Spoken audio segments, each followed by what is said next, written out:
Hello दोस्तों, कैसे हो आप। स्वागत है आप सबका हमारे चैनल पर। और आज का हमारा टॉपिक है वर्क एनर्जी एंड पावर। तो चलते हैं बिना टाइम गवाए हमारे टॉपिक की ओर। Work energy and power. तो सबसे पहले वर्क एनर्जी एंड पावर में हम पढ़ेंगे वर्क, कार्य। कार्य किसे कहते हैं? जब किसी वस्तु को हम फोर्स लगाकर डिस्प्लेस कर देते हैं तो लगाए गए फोर्स और उस डिस्प्लेसमेंट के मल्टीपल को ही हम वर्क कहते हैं। किसी वस्तु पर लगाए गए बल और उसके द्वारा प्राप्त विस्थापन के गुणनफल को कार्य कहा जाता है। यहाँ पर एक बॉडी है, इसका भार है जो नीचे की तरफ कार्य कर रहा है, mg है नीचे की तरफ, और एक रस्सी से बांधकर हम इसको F4 से खींचते हैं। तो इसके दो कंपोनेंट बनते हैं, एक तो इसके क्षैतिज कंपोनेंट एंड ऊर्ध्वाधर कंपोनेंट, वर्टिकल एंड हॉरिजॉन्टल। जो यहाँ पे थीटा होता है, तो जो थीटा होता है जिस तरफ उसके साथ F cos थीटा आता है, और जिसके साथ थीटा नहीं होता है उसके साथ F sin थीटा।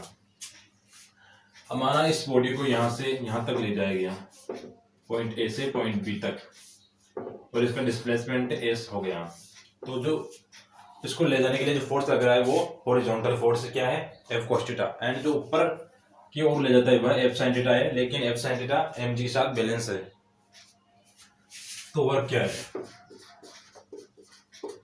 बल गुणा विस्थापन, फोर्स इनटू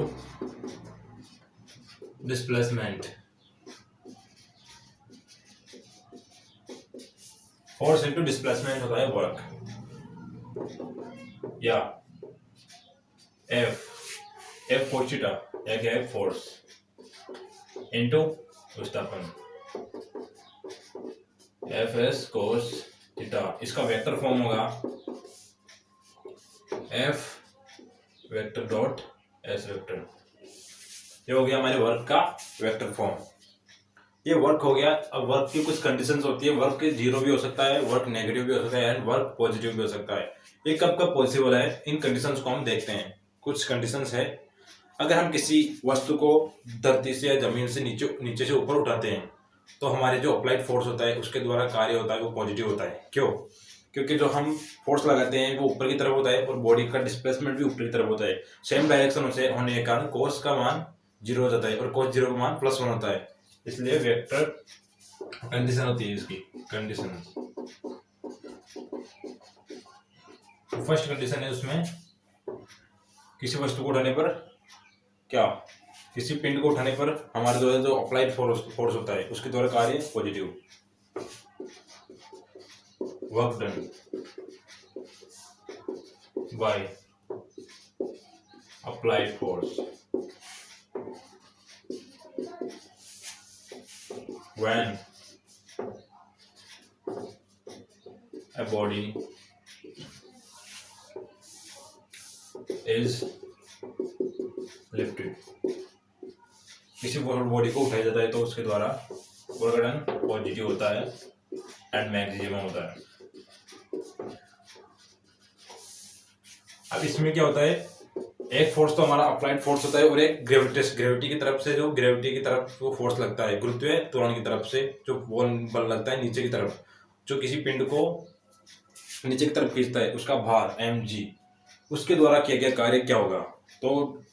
तो क्या होता है, उठाते हैं तो उसका डिस्प्लेसमेंट ऊपर की तरफ होता है और उसका फोर्स जो होता है ग्रेविटी द्वारा लगाया गया फोर्स वो नीचे की तरफ होता है, भार। तो उसके द्वारा किया गया कार्य, ग्रेविटी के फोर्स द्वारा किया गया कार्य नेगेटिव होता है। उनके बीच में 180 का एंगल बनता है। इसलिए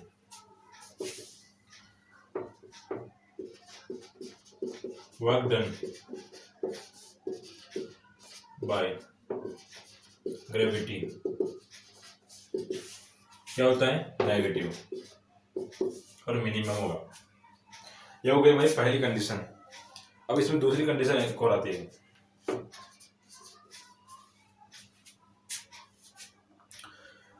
कंजर्वेटिव फोर्स जो होते हैं, संरक्षी बल, उनके द्वारा किया गया कार्य हमेशा 0 होता है। उनके द्वारा किया गया कार्य पथ पर डिपेंड नहीं करता है, वो हमेशा 0 होता है। दूसरा पॉइंट है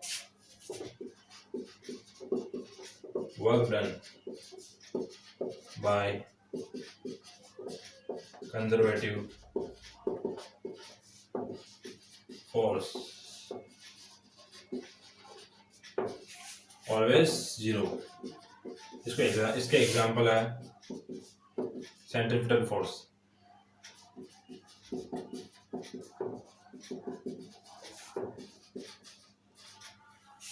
वह हमेशा केंद्र की ओर लगता है, सेंटर की तरफ होता है, इसलिए उनको संरक्षी बल कहते हैं। संरक्षी बल हमेशा केंद्र की ओर लगते हैं। ग्रेविटी एंड इलेक्ट्रोस्टैटिक्स सब होते हैं, ये सब फोर्स होते हैं वह कंजर्वेटिव फोर्स होते हैं। और नॉन कंजर्वेटिव फोर्स कौन से होते हैं? फ्रिक्शन, उनमें वर्क डन होता है और पाथ पर डिपेंड करता है। तो ये हो गए हमारे 2 पॉइंट।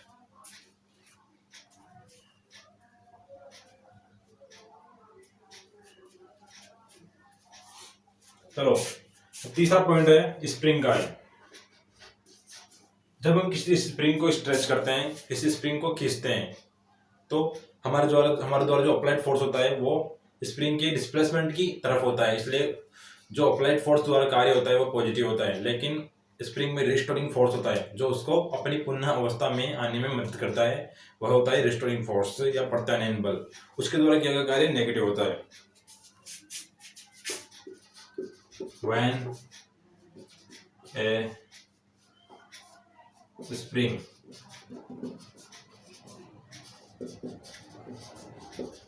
stretched,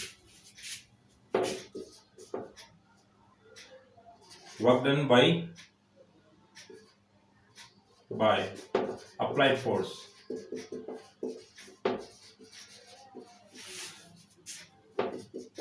पॉजिटिव होता है। जिस तरफ उसका डिस्प्लेसमेंट होता है उस तरफ हम अप्लाई फोर्स को अप्लाई करते हैं, इसलिए वो पॉजिटिव होता है।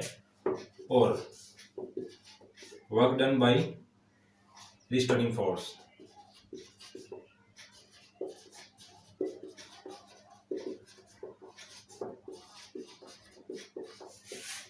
नेगेटिव। ये होती है हमारी स्प्रिंग।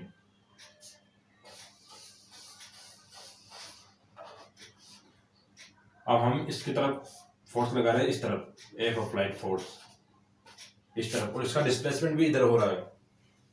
मानो ये पहले यहाँ पर थी, यहाँ से यहाँ आ गई, इसका डिस्प्लेसमेंट एस हो गया।